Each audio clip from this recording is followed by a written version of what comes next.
Assalamualaikum warahmatullahi wabarakatuh. Perkenalkan nama saya Muhammad Umar Bayaki Ramadan dengan NIM akhir 135. Di sini saya akan mempresentasikan tentang Perception and Individual Decision Making dengan mengambil studi kasus dari PT Unilever. Nah, konsep dari chapter 6 itu sendiri yang mana tadi itu adalah Perception dan Individual Decision Making. Nah, di mana perception atau persepsi itu adalah perilaku seseorang berdasarkan pada persepsi mereka terhadap realitas, bukan realitas itu sendiri. Jadi gampangnya itu gini, kalau misalnya kita tuh lihat orang di lapangan tuh main bola, kita kan kayak persepsi kita kepada mereka itu kayak, oh orang ini sehat, orang ini tuh suka main bola. Padahal kan kita nggak tahu ternyata dia itu di belakang itu kayak gimana. Kita nggak tahu kalau dia itu main bola itu cuma sekali-sekali atau kayak gimana, seperti itu. Kemudian bab ini juga membahas tentang stereotip. Stereotip ini menilai sesuatu berdasarkan persepsi kita terhadap kelompok yang terkait dengannya. Nah, ini stereotip ini mirip-mirip dengan persepsi, di mana gampangnya gini. Kalau misalnya kita ini lihat kayak anak itu sering minum minuman keras. Jadi kita itu menstereotip mereka itu kayak, oh anak ini tuh tidak baik, anak itu nakal, anak ini tuh sukanya uh, minuman keras seperti itu. Kemudian ada keputusan yang diambil oleh manajer seringkali tidak sepenuhnya rasional karena keterbatasan informasi dan pengaruh bias. Bab ini membahas bounded rationality dan anchoring bias, di mana anchoring bias adalah kecenderungan untuk terpaku pada informasi awal dan gagal menyesuaikan diri dengan informasi berikutnya secara memadai. Dan bounded rationality itu tidak memperkirakan tentang rasionalitas keterbatasan. Jadi itu kayak tidak memperkirakan tentang kegiatan-kegiatan yang akan dilakukan oleh kompetitor. Nanti saya akan membahas tentang studi kasus yang terkait dengan bounded rationality. Oke, pertama saya akan membahas tentang PT Unilever itu sendiri atau profilnya. Jadi di sini kita itu udah sering tahu ya, kayak udah sering dengar lah PT Unilever itu apa.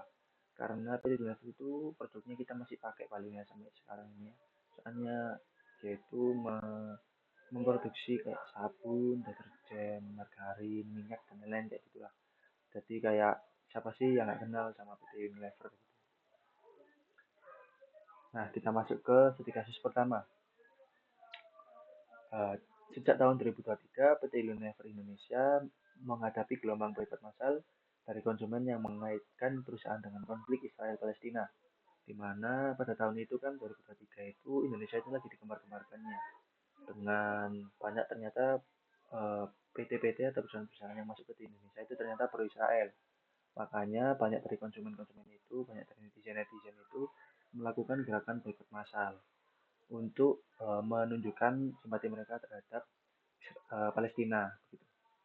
Nah, meski gerakan boikot ini merekak pada tahun 2023, akar permasalahannya sudah terlihat sejak 2 tahun sebelumnya.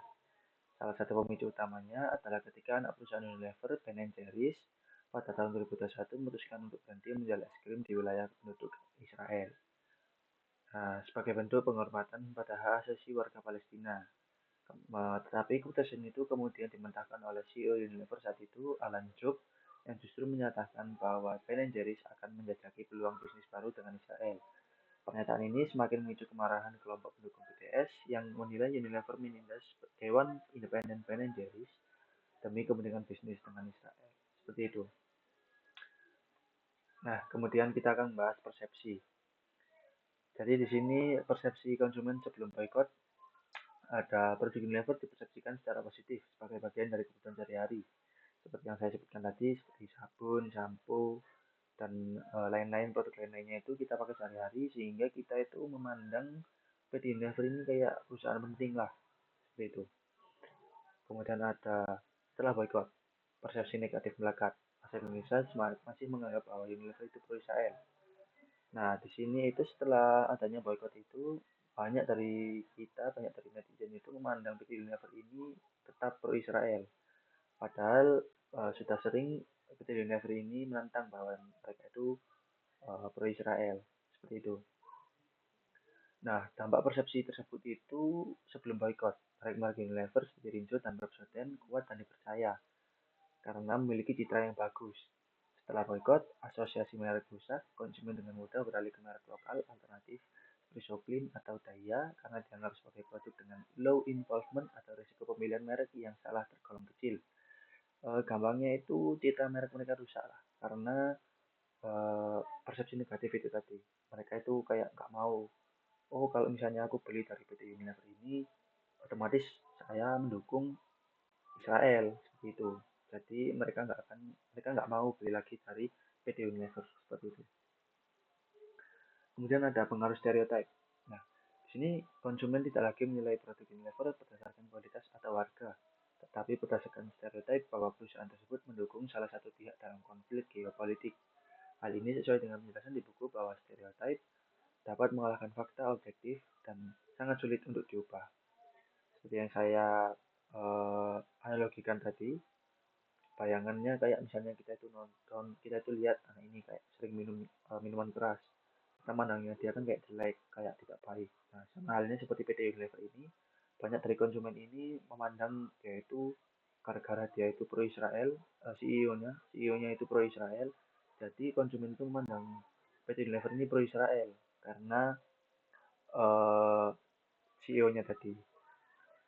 Sedangkan Israel di sini itu sangat merugikan Palestina seperti itu. Makanya eh, persepsi dan stereotip terhadap PT Unilever ini buruk.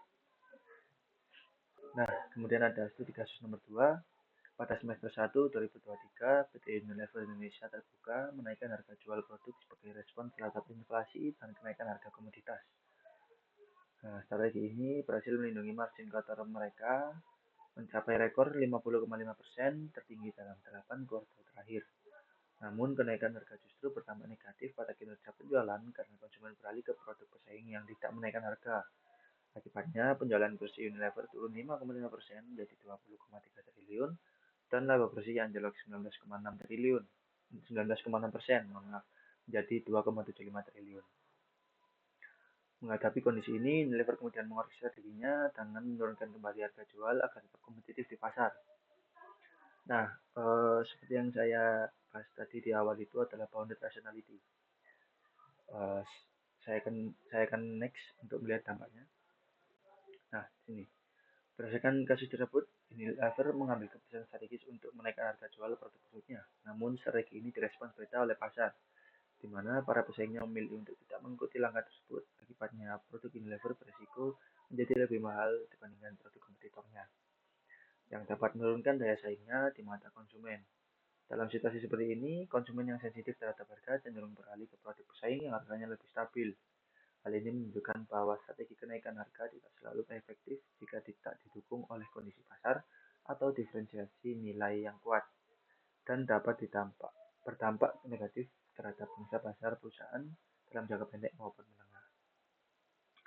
Nah, ini yang saya maksud dengan bounded rationality tadi. Respon PT Unilever terhadap pasar itu terbatas.